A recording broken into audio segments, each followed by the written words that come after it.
confiança, tanto do time quanto da torcida. Queria que você avaliasse o resultado do jogo de hoje. Obrigada.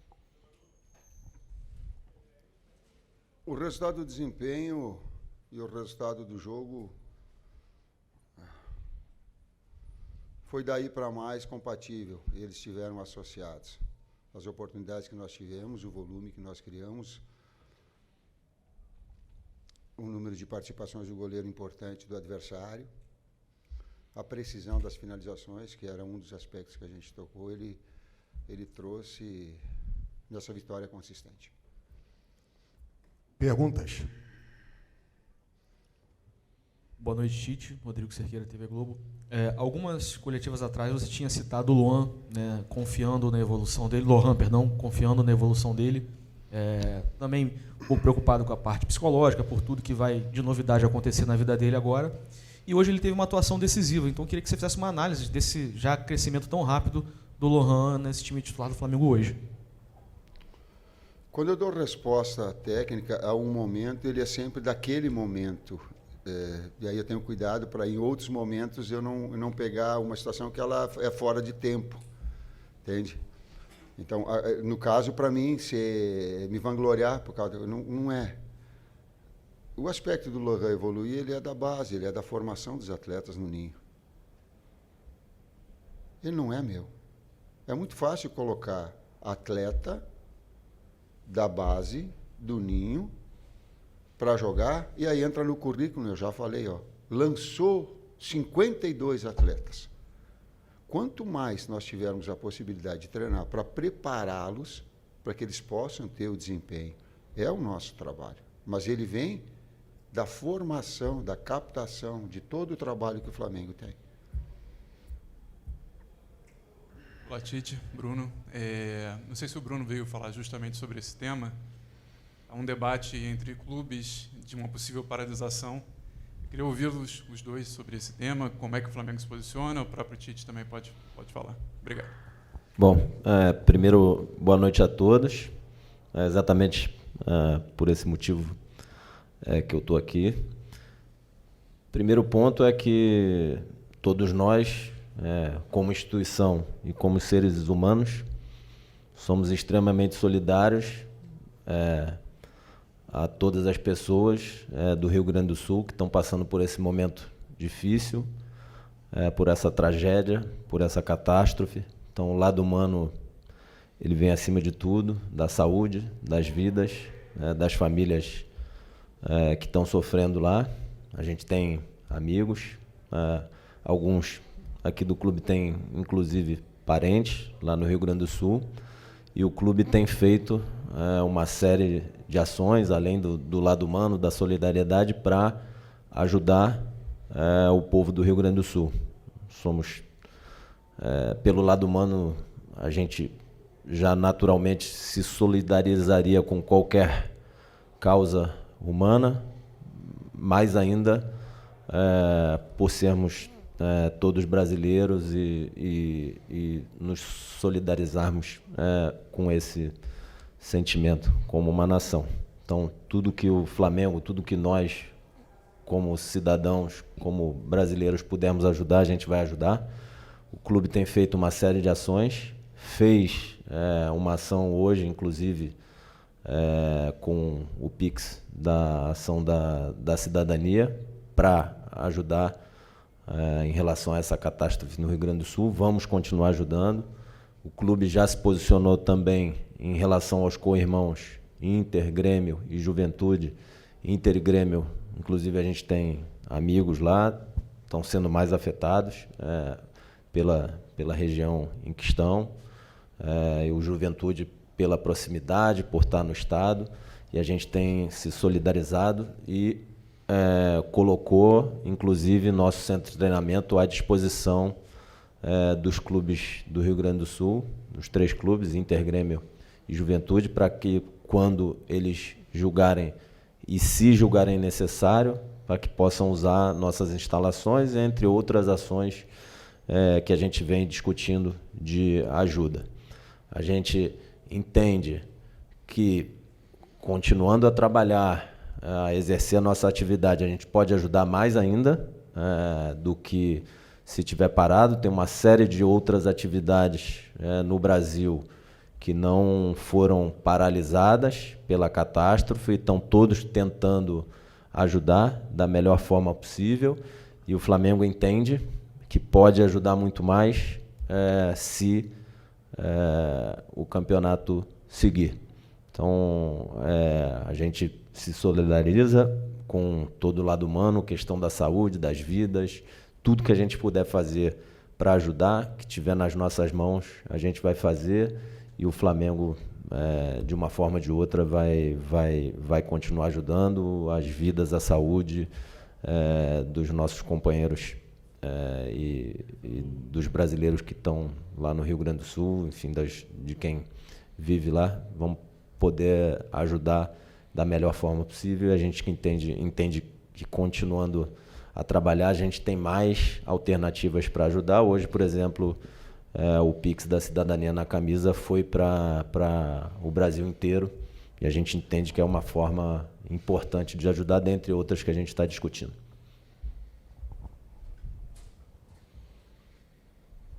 Tite, aqui, à sua direita. Guilherme Xavier, da Trivela. Queria que você falasse um pouco mais sobre a performance do Gerson hoje. Ele ficou um bom tempo fora por conta da cirurgia nos rins e parece estar recuperando o ritmo de pouco em pouco aí. Foi titular mais uma vez e dessa vez pôde contribuir com uma assistência, jogando numa função que é velha nova para ele. Teve os melhores números da carreira quando jogava como ponta-direita no Olympique de Marselha de Jorge Sampaoli.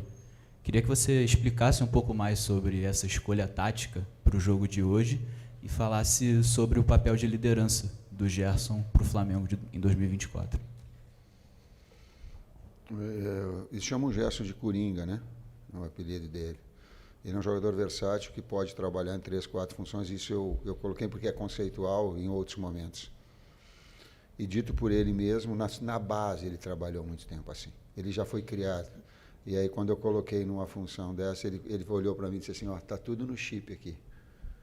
Então, ele tem a coordenação dos movimentos, ou de flutuação, ou de um jogador mais aberto na amplitude, para ter a jogada de retenção 1 contra 1.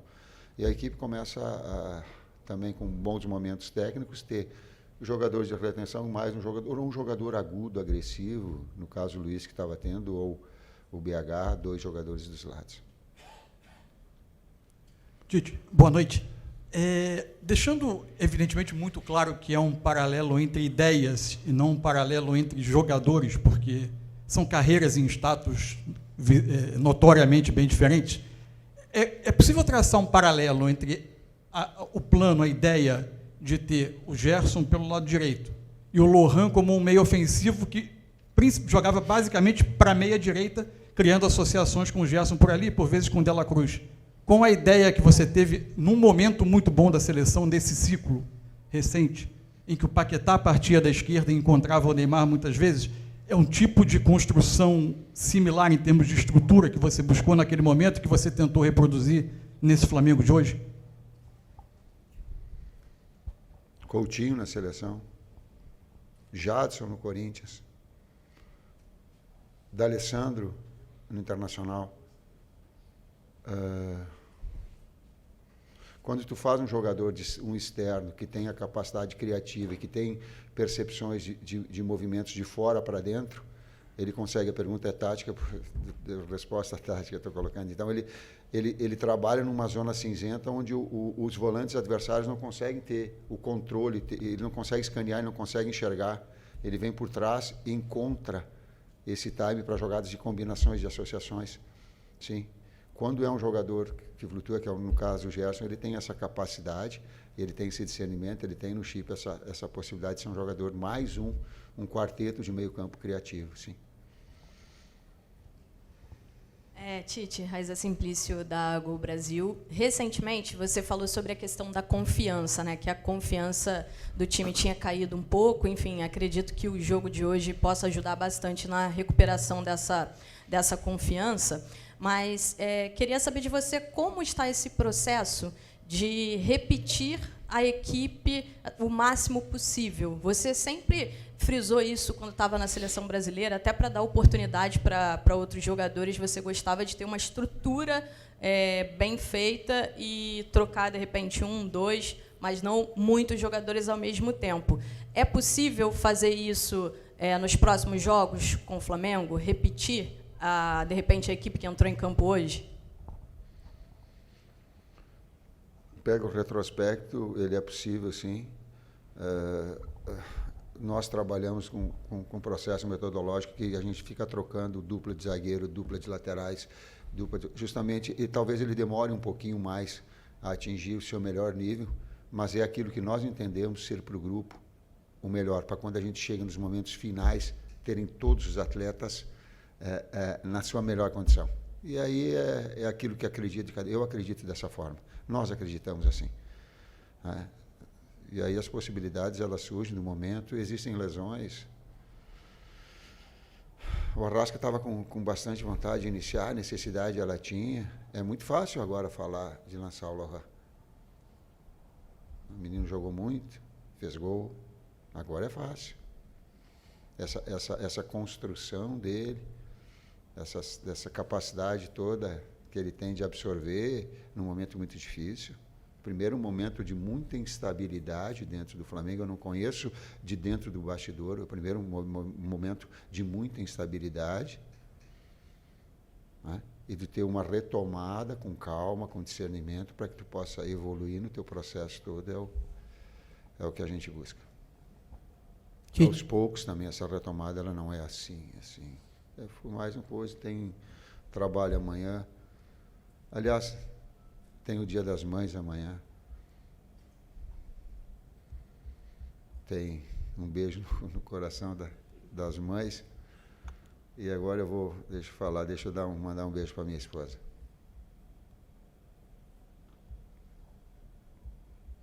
Tite aqui, boa noite. Boa noite, Bruno Spindel. Ela sabe por quê.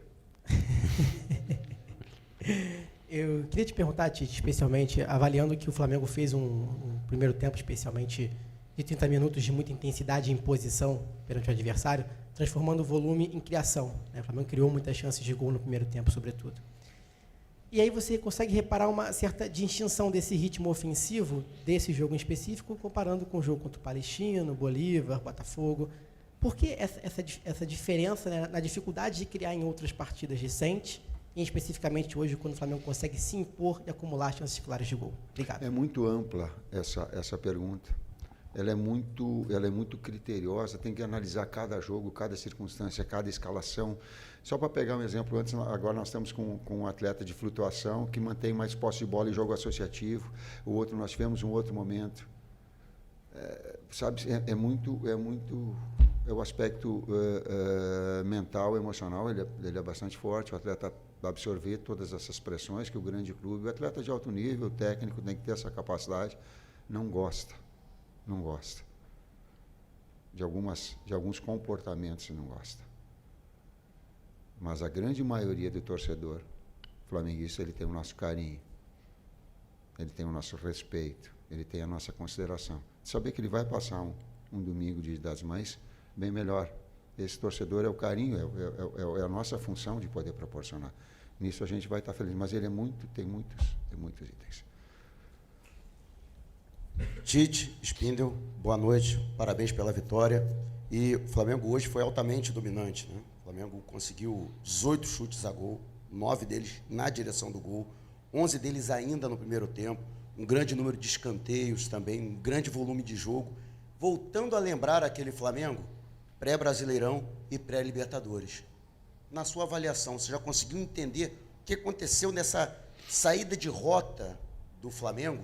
Se de fato o Flamengo está voltando a encontrar aquele futebol que o Flamengo apresentou no início da temporada? Se apresentou, tem. Retomadas por vezes acontecem. Em nenhum título que eu tive na minha carreira, ela foi linear lá no alto, ganhando tudo. Ele tem uma fase que ela vai oscilar dentro de um parâmetro para que ele chegue e se fortaleça. A cada momento, a cada adversidade, se fortalecer. Tite, boa noite, Bruno Spindel. Você já falou bastante já desse jogo mais associativo hoje, aproximação, coisa que estava faltando, né, nos últimos jogos.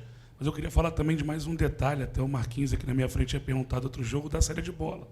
E hoje a gente viu o Flamengo tentando várias vezes e saindo bastante, né, por baixo, até o Rossi conseguindo, né, qualificar mais esse passe, e em outros jogos a gente via muita ligação direta. Essa vai ser uma tendência também, Tite, do Flamengo nos próximos jogos, tentar sair cada vez mais para quebrar essa linha e construir. E para Bruno Spindel, o Flamengo jogou com o Botafogo 11 horas da manhã aqui num sol tremendo. Agora o Vasco, com o Vitória, o jogo mudou de horário. Eu não sei, né, o motivo, realmente, sendo bem sincero, mas por que o Flamengo e o Botafogo não tentaram, não conseguiram? Né, porque jogar naquele calor realmente foi complicado. Obrigado.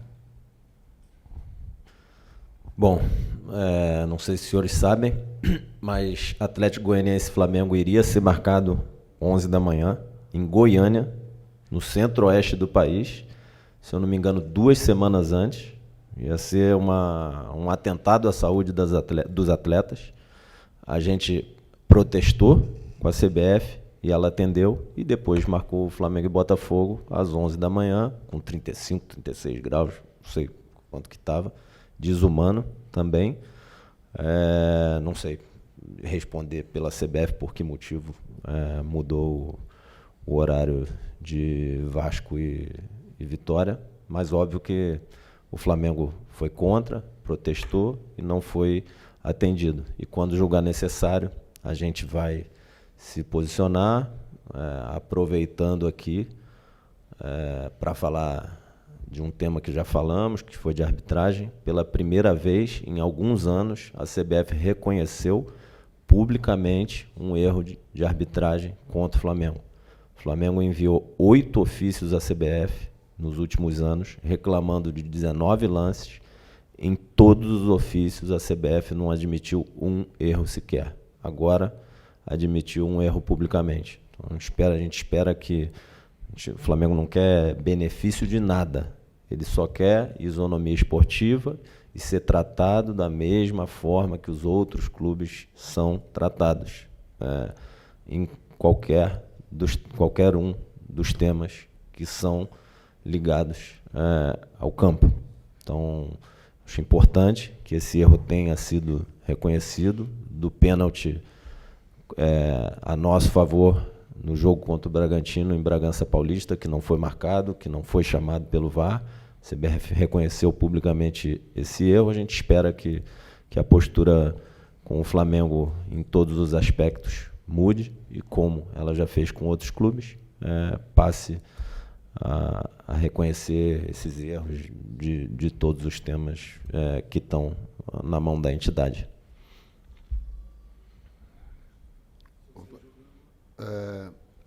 Por vezes, ela também é uma série de fatores, mas por vezes ela é numérica. 5, 2, 3, tu bota 3 para marcar e nós aumentamos o número de jogadores para sair. Eles tiram o quê? A bola longa. 4, 4, 2, que tu espera, tu 4 bota para fazer marcação alta, tu dá espaço, faz linha alta, dá espaço nas tuas costas.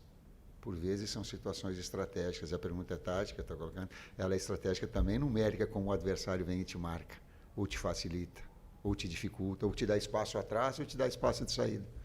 Mas a ideia é, sim. Boa noite, Tite. Boa noite, Bruno. Léo José, do Coluna do Fla. Tite, o Pedro hoje ele deixou o segundo tempo com um problema no pé, me pareceu, no tornozelo. Adutor.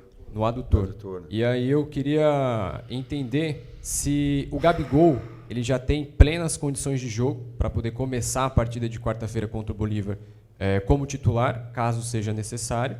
E do Bruno Spindel, eu queria saber, Bruno, sobre questão interna do Flamengo, porque a gente vem acompanhando que 2 dirigentes do clube, o Cacau Cota e o Marcos Braz, vem tendo um atrito acentuado nesses últimos dias, e eu queria entender como que o Flamengo lida com essa questão dessa conversa com o CBF, com a Conmebol e também com, no caso, no início do ano, com a Ferdi.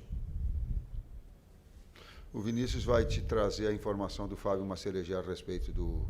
Bem didática a respeito do Gabi. Eu não tenho condições físicas de ver quanto tempo ele ficou fora, o trabalho todo. Eu pedi para o Vini para passar para ti. Tá? Bom, o trabalho em relação à CBF e Conmebol, a gente, como eu já me pronunciei aqui, sobre questão de arbitragem, questão de horário, a gente segue fazendo. Por vezes, a gente consegue que a CBF nos entenda e aplique a isonomia, por vezes não. Como eu disse, muito importante que, como a CBF fez em relação a outros clubes, ela tenha reconhecido pela primeira vez em alguns anos, publicamente, um erro de arbitragem contra o Flamengo, embora a gente entenda que tenha ocorrido muito mais vezes. Como eu disse aqui, nos últimos anos enviamos 8 ofícios, formalmente, com 19 erros de arbitragem contra o Flamengo. Em todos os ofícios, a CBF respondeu dizendo que não houve erro, diferente da postura dela com outros clubes. Assim, acho pouco provável do ponto de vista estatístico. A gente sabe que o erro é humano, de todos nós. Os árbitros são seres humanos, eles erram. O árbitro que está na cabine do VAR erra, o árbitro que está no campo erra, o bandeirinha erra. O que a gente não entendia é porque nenhum erro contra o Flamengo era reconhecido. Será que não aconteceu nos últimos anos nenhum erro de arbitragem contra o Flamengo? Não é possível. Foi reconhecido contra vários clubes, contra o Flamengo não. Dessa vez reconheceram. Então, o trabalho de relacionamento com a CBF e com a Conmebol segue. Vamos seguir em frente defendendo os interesses do Flamengo. Última pergunta. Oi, Tite, Bruno, David Sharp, do Antenados na Jogada. Tite, eu queria perguntar como é que está o seu psicológico nessa semana, nesses últimos dias difíceis de oscilação do Flamengo. Pergunto isso porque você é um treinador tão experiente, tão vencedor, né, com várias passagens por vários clubes tão competente, pela própria seleção também. E muito se falou, né, o Flamengo é um caldeirão, o Flamengo frita muitos técnicos, o Flamengo sempre tem um período do ano que tem esse problema de o time jogar de forma apática e tudo mais. Eu queria saber de você como é que você lidou com isso nesse período, nesses últimos dias, nesses últimos jogos de oscilação, e saber do Bruno também, aproveitando a presença dele, porque muito se cobrou, né, até da diretoria do Flamengo sobre o trabalho do Tite, caso não ganhasse hoje, estaria ameaçado, não estaria. Tem a questão da Libertadores também, da classificação, então é importante que se puder esclarecer. Obrigado. Primeiro, a função de técnico, eu tenho ela muito clara, que a cada dia que eu passo no Flamengo, é um dia a menos que eu vou estar no Flamengo. Mas quero fazer ele e quero ter todo o trabalho de uma forma muito digna e muito correta. Como tem sido o nosso dia a dia, o Bruno tem sido uma pessoa que está muito próximo para saber toda essa situação que a gente envolve e de saber que essas exposições, elas são, desde que elas sejam dentro dos limites do respeito. Como eu passei esses dias e como eu passo, vou te dizer como é que é o meu dia a dia. No meu trabalho, com os atletas, com a direção, com a minha esposa e com a minha filha. Esse é o meu dia a dia e esse que me fortalece.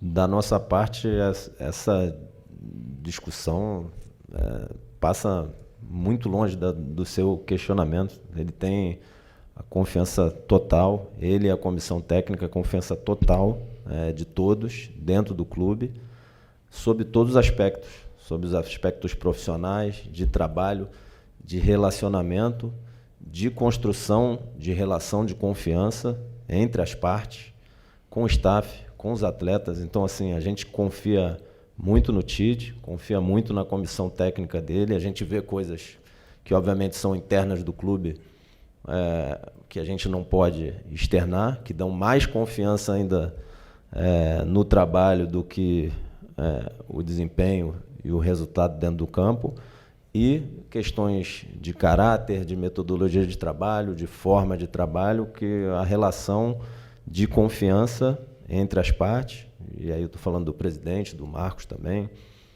de mim, de todo o staff lá, é a melhor possível. Então, assim, isso aí nem passou nem 1 milímetro a milhões de anos-luz de distância. O que a gente quer é trabalhar juntos para trazer, ainda depois da conquista do campeonato estadual, que foram 6 finais nos últimos 6 anos, 4 conquistas, a conquista desse ano. A gente poder lutar para conquistar as competições que estão aí pela frente, Brasileiro, Libertadores, Copa do Brasil, e quem sabe, conquistando a Libertadores, disputar mais um Mundial esse ano. Obrigado, Bruno. Obrigado, Tite. Boa noite a todos.